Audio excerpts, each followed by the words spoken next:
While there are multiple different types of activism, mainly centered around human rights as a whole, this includes societal and social justice issues. It is no secret that we as a society tend to lack focus on our most important thing in life, our environment. Hi, my name is Ava, and today I'm going to be talking about Greta Thunberg, climate change, and child activism. Before we get started, we need to understand what is activism. So, activism is working or campaigning for a social or political change. In addition to that, we need to understand what is climate change. So, as greenhouse gas emissions blanket the Earth, they trap the sun's heat. This eventually leads to global warming and climate change. Our Earth is melting, and it's very, very serious. Climate change is long term shifts in temperature and weather patterns. The hotter our Earth gets, the more it affects the environments that surround us. A big example of this is Antarctica. Unfortunately, Antarctica is melting, and the polar bears that live there have to migrate in order to survive because the environment that they live in is no longer safe for them. Being as though our environment is the most fundamental thing for quality of life on Earth, you would assume that us as human beings would take care of and cherish the land we walk on, air we breathe, and water we drink. However, for most of us, and majority of the world, we do not, and that's unfortunate. But why does environmental activism matter? Well, our environment isn't just a backdrop to human life. It is the very foundation to our existence.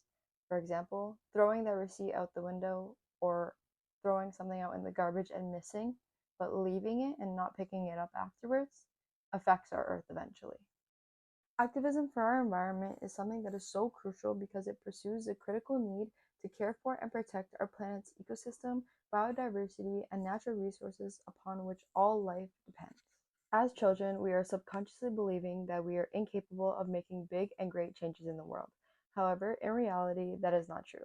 And Greta Thunberg is a big example of this. This is Greta Thunberg. She is our most prominent figure for the movement of climate change, and her passion on this issue has inspired millions of people all around the world.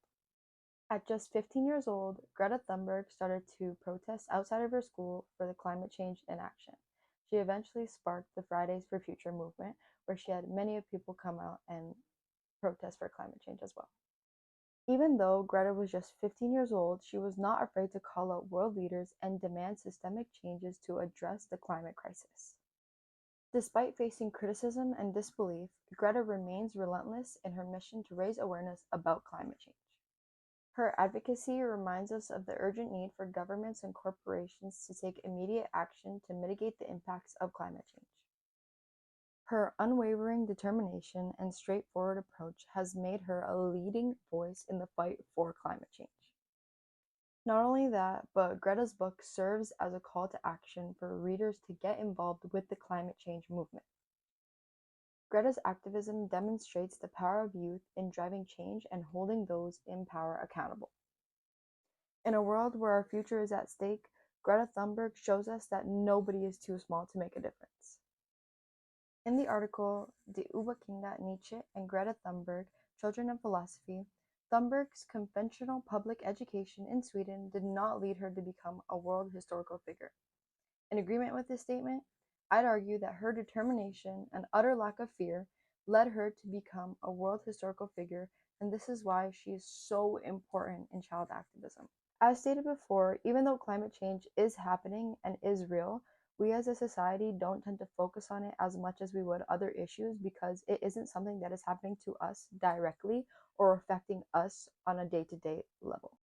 We as a society need to start being selfless, and even though things don't affect us directly, it doesn't mean it isn't affecting the world around us. Our environment is just as important as things that happen to us day to day, and eventually it's going to catch up to us. So we need to focus on how we can help our environment and the earth that gives us our life. By raising awareness on climate change and child activism, we as a society will live a much better quality of life. Along with that, environmental activism advocates for factors such as sustainable practices, conservation efforts, and mitigation for climate change impacts. So, how can we reduce climate change? Well, there are many ways, but some include reducing, reusing, and recycling, saving energy at home by switching to LED or energy efficient electronic appliances, walking instead of taking short driving trips to places that aren't too far, conserving water by taking shorter showers and not running the water while you're brushing your teeth, and even planting trees. In conclusion, it is important that we reflect on the widespread activism that surrounds human rights and the lack on environmental activism. As children, it is also important that we speak up for what we believe is right and follow in Greta's footsteps. Our Earth is the most existential thing for our existence, and as a society of youth, especially, we need to come together and fight climate change. My name is Ava, and thank you for listening.